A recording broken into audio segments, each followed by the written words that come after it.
მინდა რომ ჩემი დაბადების დღე იყოს ხიარული, ლამაზი, სედიანი დაბადების დღე იყო, რომელიც საშუქრები იყო, საჭმელები, ბატო კარტოფილი არ მინდა გემლეს საჭმელები. მე მინდა რომ იყოს ბუშტებით, რაღაცებით მოთული ძალიან გამიხადე და თუნია მივიდეს.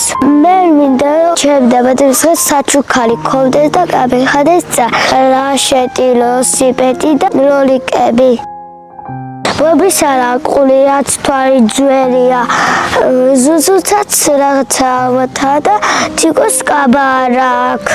აქაა ჩემი სკაფი და ასეთვას ვალაგა. ესეთი დივანი მაქვს, რომელიც ძველია და ძალიან გაპუჭებული. ესეთი სახლი მაქვს, რომელიც ბავშვები არ მოუდნენ. ის ძალიან ძველი სახლია და ძალიან დაკლეული. როცა დაბადების დღე აქვს ვიღაცას, უნდა მოულოცონ. ეს ფონდის მეგობნებს ვაძლევ ჩემგან. ხმეთმა დაგროცო და მომილოცებენ ყველა. გადარიცხეთ ნებისმიერი თანხა ჩერნოვეცკის ფონდის ოფიციალური საიტის მეშვეობით.